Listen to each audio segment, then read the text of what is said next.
Three companies secretly own everything you buy. Three companies. You've probably heard of them, but you almost certainly don't know what they actually own. They're the largest shareholder in Apple, and Microsoft, and Google, and Amazon, and Coca-Cola, and ExxonMobil, and JP Morgan, and Pfizer, and Boeing, and Ford, and General Motors at the same time. This is the story of BlackRock, Vanguard, and State Street, the three companies that silently own the world. And the terrifying part, you probably helped them do it. Valley Forge, Pennsylvania, 1975. A quiet, unremarkable suburb, the kind of place where nothing world-changing is supposed to happen. A man named John Bogle sat down and asked a simple question. Why are we paying fund managers millions of dollars to pick stocks when most of them can't beat the market anyway? He couldn't answer it, so instead he built something radical. A fund that didn't try to beat the market, it just owned the entire market. Every company, all at once, automatically. He called it an index fund. Wall Street laughed. They called it Bogle's folly. Who wants to own everything? That's not investing, that's giving up. Bogle didn't care. He launched his fund anyway, under a company he named Vanguard. In its first year, it raised $11 million. Embarrassing. A rounding error on Wall Street. But the idea was a seed, and seeds, given enough time, become something nobody expected. Here's why the index fund was actually genius. Traditional fund managers charge 1%, 2%, sometimes more every single year. Whether they win or lose, they get paid. Bogle's fund charged almost nothing because it didn't need a genius to run it. It just needed a computer to copy the market. And here's the dirty secret Wall Street didn't want you to know.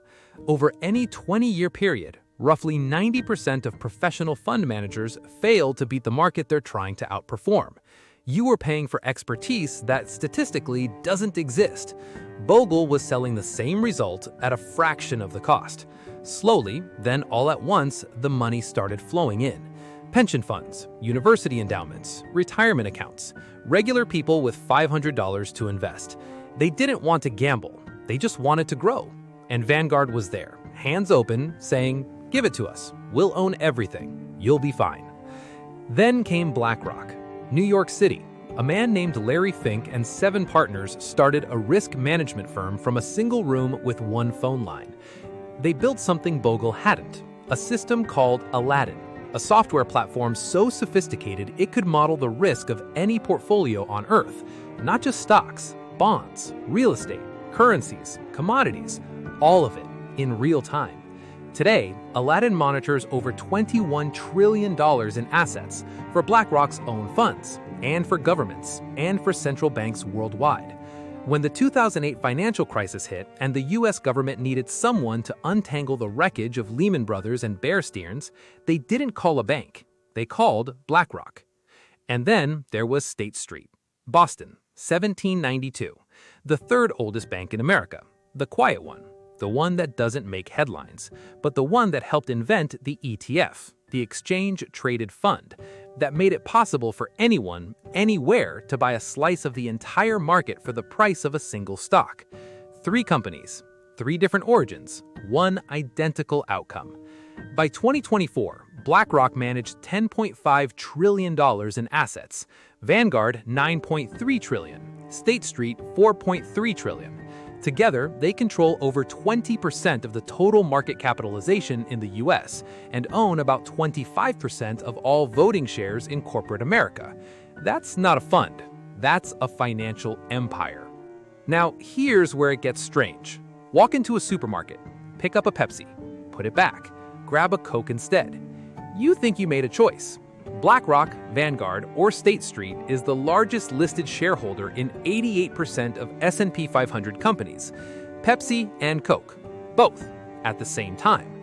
Open your phone, switch from Chrome to Safari, from Google to Apple. Same 3 shareholders. Different logo, same owners. Book a flight, Delta or United. American? The big 3 are top shareholders in all 3 competing airlines, raising serious antitrust concerns about reduced price competition. A 2014 study on the airline industry found something alarming. When competing airlines share the same major investors, ticket prices go up and supply goes down. Not because anyone called anyone, not because there was a meeting in a dark room, just because when the same three investors own all the airlines, none of the airlines are really fighting each other anymore. Why would they? Their share owners profit either way. Because BlackRock is the largest shareholder in both Ford and General Motors, so why would it benefit from fierce competition between the two? This is what economists call common ownership, and it's not a conspiracy theory. It's a structural consequence of index fund investing that nobody planned, nobody voted for, and almost nobody talks about. By 2024, approximately 40% of all U.S. equity is held in passive index funds, with BlackRock, Vanguard, and State Street controlling roughly 10 to 12% of the entire market capitalization of U.S. corporations. And here's what makes this unlike any monopoly in history. Rockefeller owned oil. Carnegie owned steel. They had one industry each. The big three own every industry, simultaneously, legally, quietly, through your retirement account. But ownership is just the beginning. In America, owning shares means something specific.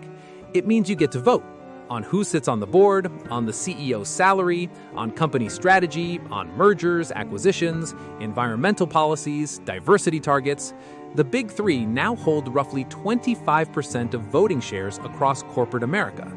25% sounds like not much, until you realize that most shareholders don't vote at all. Most individual investors ignore the ballot. Most pension funds defer. Most small funds follow the leader. In practice, a 25% stake in a company where no one else is paying attention is closer to control than it sounds. And the big three vote all the time, on everything. BlackRock alone votes in approximately 165,000 shareholder meetings every single year across 85 countries. Think about that. 165,000 decisions about the companies that make your food, fly your planes, build your phones, write your insurance policies, manage your hospital, store your data. All run through one firm's internal guidelines. Guidelines you never agreed to. Guidelines you probably never read. Companies that fail to align with these goals may find themselves targeted by shareholder resolutions, with their boards facing votes of no confidence from these large institutional shareholders. CEOs know this. Boards know this. So they adjust. Quietly. Preemptively. They don't wait to be voted against. They just do what they think BlackRock wants. This is soft power, and it's everywhere. Now, in fairness, there's another side to this story. As asset managers, these firms buy stocks on behalf of their fund's investors, not themselves.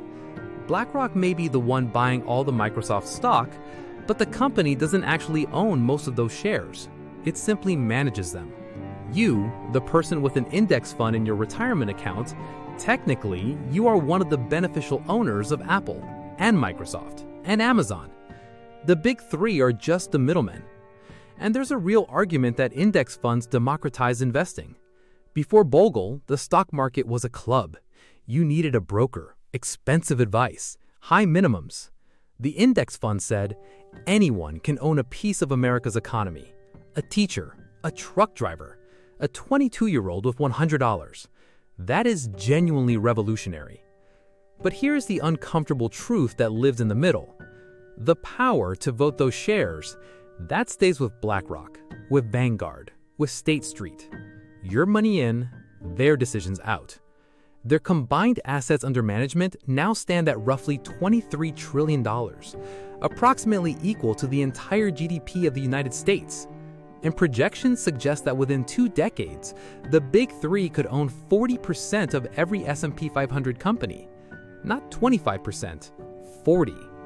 At that point, the line between private ownership and something else entirely starts to blur. The government has started to notice. In May 2025, the FTC and DOJ filed actions against BlackRock, State Street, and Vanguard, alleging they used shared stock holdings in competing coal companies to drive down production and raise energy prices. Separately, Vanguard is Cisco's largest shareholder, controlling roughly 13% of the company. while BlackRock holds more than 8%. Critics argued this gave the two firms leverage over nearly 20% of the U.S. food service market. Critics are now calling this not just a financial issue, a national security issue, a democracy issue. Because when three private firms can quietly shape what your food costs, what your airline ticket costs, who sits in the boardroom of your bank, what your pension fund invests in, and do all of this without a single vote, without a single election, without a single public debate, what exactly do we call that? Here's what John Bogle actually said near the end of his life.